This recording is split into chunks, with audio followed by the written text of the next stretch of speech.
कवन काम तोर करो सजना हमरा बतावे गे। कवन काम तोर करो बोलमुआ हमरा बतावे गे। छौड़ी गे हमरा बतावे गे।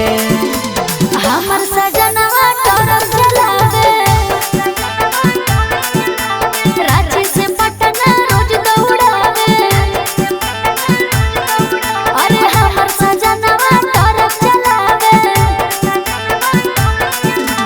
कवन काम तोर करो बहुनवा हमरा बतावे गे। छौड़ी गे हमरा बतावे गे। हमर सजनवा टरक चलावे, रांची से पटना रोज दौड़ावे।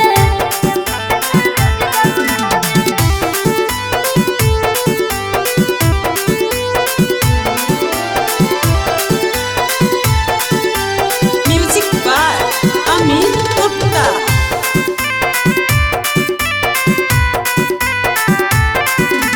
हमर बलनुआ टरक चलावे। केतना कमावा हो पियावा केतना उड़ाओगे। एक महीना के सैलरी केतना बचाओगे। सोइया टरकवा वाला बहुते कमावई रे। भेज दे है घरे पैसा नाही उड़ावई रे। सही सही बतावे बतिया नहीं छिपावेंगे। सही सही बतावे बतिया नहीं छिपावेंगे। छौड़ी गे नहीं छिपावेंगे। हमर बलनुआ टरक चलावे, रांची से पटना रोज दौड़ावे।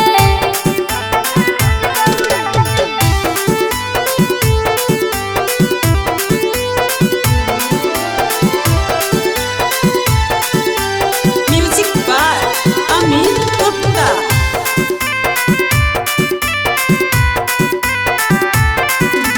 हमर बलनुआ टरक चलावे।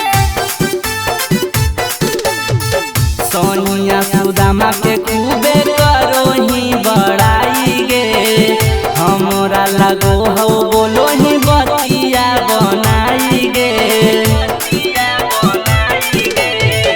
अनुपम बेदर्दी हमर बात ते समझ रे। हकई मोर ड्राइवर पियावा सबसे अलग रे। दिल के अपन बतिया तू खुल के बतावेंगे। दिल के अपन बतिया तू खुल के बतावेंगे। छौड़ी गे खुल के बतावेंगे। हमर बलनुआ टरक चलावे, रांची से पटना रोज दौड़ावे।